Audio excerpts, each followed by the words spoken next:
4. I think you had a 6 rounder in there. Now you're going up to 8 rounds. Talk about that. Well, it is a step up in it, yeah. But I mean, I've been sparring 8, 10 rounds in the gym since I was 14, 15 because I was an amateur. My amateur gym was a professional gym, so it is a step up. But I feel like the longer rounds will suit me more. Obviously, this guy's a real veteran guy, 13-6. I looked over his record. Hasn't really beaten a guys with good records, but he does have the one win over the 9-0 fighter a few fights back. Is that something that his record maybe more than meets the eye that he has a win over undefeated opponent. Yeah, I mean, that's fine. He's not really, I don't. I've watched him, and I'm not really bothered about who he's beat and who he's not beat. I'm more focused on being me and being the best me.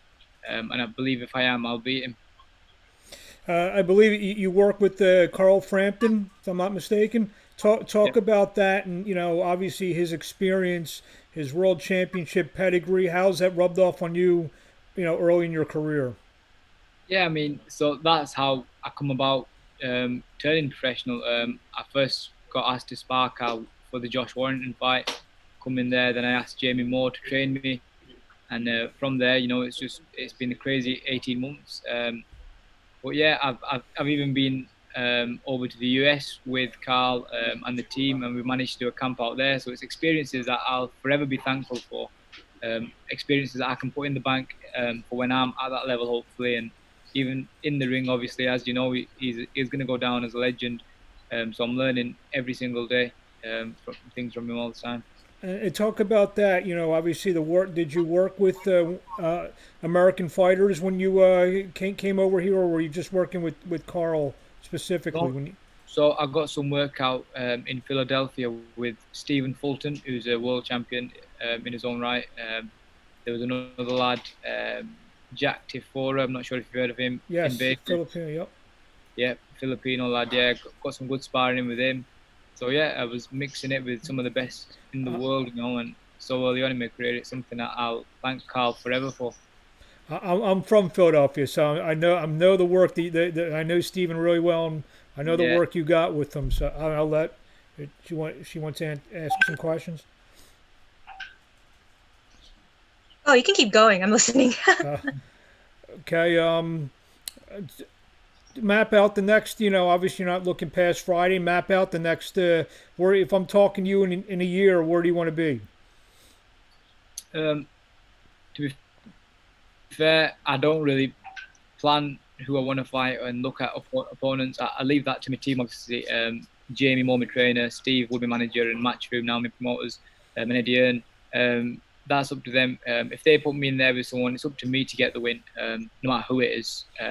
And obviously, if you ask any fighter, they'll fight anyone. And as you can see, us fighting here, we're fighting in a garden with no fans. It doesn't take much to get us up for something. A fight's a fight at the end of the day, and a real fighter will fight anyone and anywhere. Obviously, I'm sure you watched the fights last week. What did you think of the whole setup? And did you start envisioning yourself in the backyard fighting? Oh, it was unreal. I watched every single show they put out last week. I was watching it on the YouTube, on the Sky, and I was just chomping at the bit to get here. And now I'm here.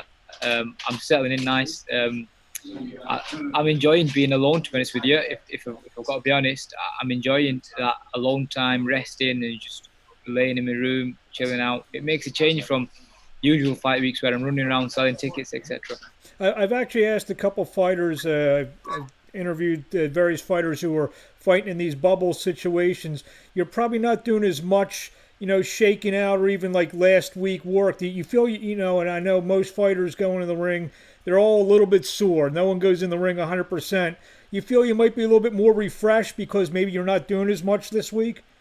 Yeah, mate, that's a good point. To be fair, I don't really usually do much anyway, but I do obviously, like you said, do a bit of training, and here we're getting the rest. That's the main thing. You're getting the rest and the recovery. So I feel like going into fight night, it's gonna be everyone's gonna be fresh, and you're gonna see the best fights.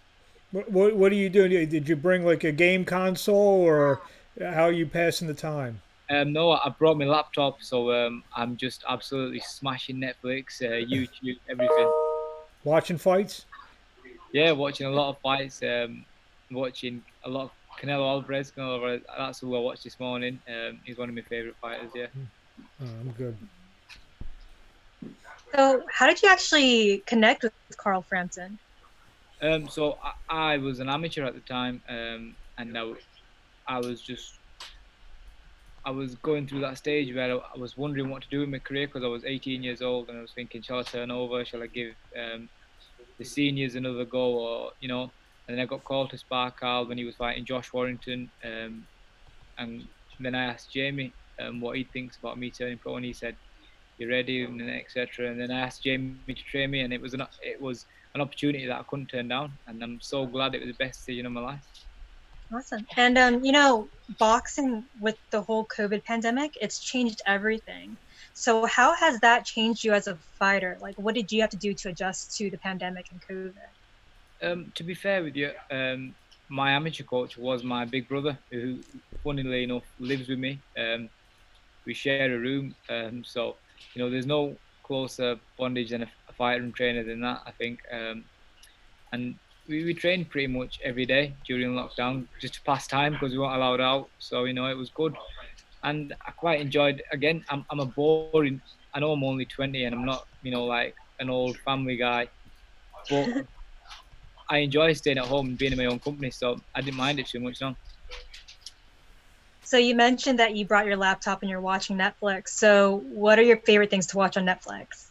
Well, I finished Money Heist yesterday, and I was watching Think Like a Man today. It's got Kevin Hart in it. Real funny it is. Yeah. I don't really watch movies outside of here, yeah, but I've started watching them. I haven't seen that movie. I heard it's funny though. Even though I'm the demographic, I haven't watched it. No, it's real funny. Give it a watch. I've been watching Ghost Adventures on Hulu. Oh, I've not seen that. No. Oh, it's pretty good. I don't know if you're into paranormal stuff, but it's really fun. It's scary. You're scared, but you're a boxer. No chance. I'm not watching that if it's scary. One more question. What are you looking most forward to for the fight? Sorry? What are you looking most forward to for the fight? Well, I look forward to, getting in there, watching last week, obviously watching the show, the Ted Cheeseman, the rest of the guys. It looked like a great production and a great show. And I'm just looking forward to being a part of that. And obviously going down as part of history as well, because it's the first female world title with 2 British women. So, I look forward to it. I cannot wait. Thank you. We look forward to watching you. Cheers. Thank you. Okay. Thank you, Aqib.